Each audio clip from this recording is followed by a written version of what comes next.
How many chances do you think you'll have in your life for like a serious, high-quality, intimate relationship? 3 to 4. Okay, that's good. That's good. Yeah, I would say you probably top out at about 5. You know, that's not that many chances. Plus, you get old quick. You know, by the time you're 45, you're not going to have a family. And well, you can do that sometimes if you're male. If you're female, maybe, but it gets pretty rough. You know, not only do you not have that many chances, you don't have that much time. So you got to get it right. So if you get it wrong, it costs you. Like maybe it'll cost you 5 years. 5 years is a long time. 3 5-year costs is like you've lost things there that you can't replace. Okay, so that's one part of it is you don't have that many chances and it's costly to burn up the time. Okay, the second thing is a divorce is very complicated. It's not so bad if you get divorced to someone who's reasonable. But often the reason that you're getting divorced is that one or the other or both of you aren't that reasonable. And what that might mean is that you might be negotiating with someone whose basic goal is to make sure that you don't have another day of success in the next 20 years. And if that's their goal, they will attain it. So, and there's lots of ways people do that, and they usually do it by holding their children hostage. And people will definitely do that. They do it all the time. You want to avoid that.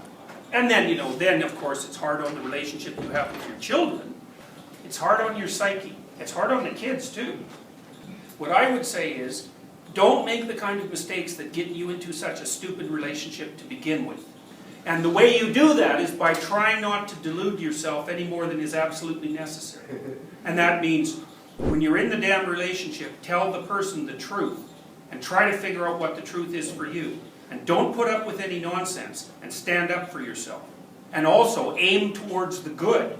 You know, if you do all those things, then your relationship is probably going to work. If you're trying to do all those things, really, and you have a partner that will not do that, then leave.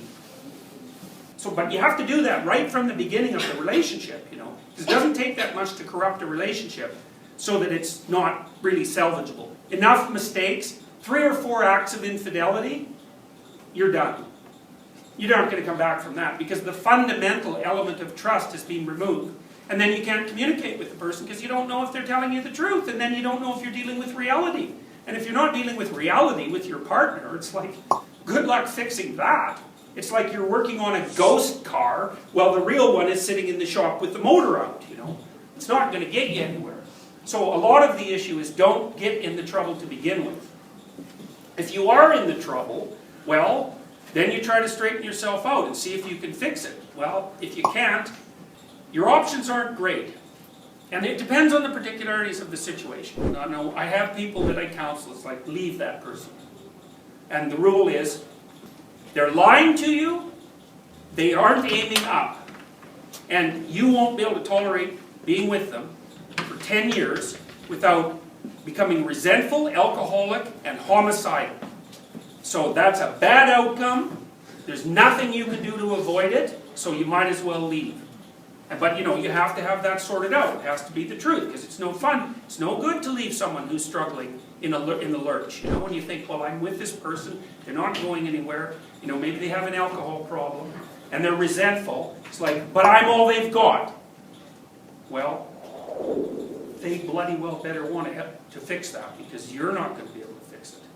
All that'll happen is you'll end up in the same place. Now, if they really want to fix it, more than anything, and they're willing to tell the truth about it, and willing to interact with you, then there's a ghost of a chance you might pull through it. But it's very hard to fix someone, and it's really hard to fix someone who does not want to be fixed. And there's lots of people like that. Well, you know, some situations are like Humpty Dumpty, right? There's no putting it back together. But again, in terms of avoidance of those situations, well, divorce is a low-resolution, high-impact solution. It's costly. It's going to hurt you. Okay, so then you think, well, what might you do instead of that? And the real answer is solve the damn problems as they arise. You know, and that's hard, and it requires drilling down. It really requires drilling down. For example, here's how not to get divorced from your wife. Figure out how to set the table properly. Now, what does that mean? It's really, really complicated. It's like, who's going to cook? When are they going to cook? Why are they cooking? How should you respond to it? Who buys groceries? What are the groceries going to be? Who's going to put them away? How do you say thanks when someone does something for you in the domestic environment? And what's happened, and this is part of the death of God, roughly speaking, is that the roles are gone. Okay, and what that means is you better be awake. Because it turns out that running a kitchen in a house is unbelievably complicated and difficult. And so you have to negotiate how to do it. And you're a terrible negotiator. You don't know how to decompose the damn problem to the point where you could solve it. You won't admit what you want. You won't admit what you're like. You won't pay any attention to what actually irritates you. You know, so you like to think that you're nice and easy to get along with, but you're not. You know, and so until you realize that, you can't even tell your partner what you want. Try negotiating out a stable solution to how you're going to run the kitchen.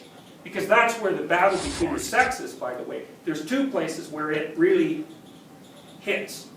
One, who's going to take care of the little kids? Two, who is going to work in the kitchen and under what circumstances? It's like, you figure those two things out, you can consider yourself a philosopher. It's very, very difficult. You know, and the cost for not doing it is low quality food in a hostile environment, bratty children that you hate, resentment, hostility, the accumulation of insults and assaults, and either a divorce or a really unhappy marriage.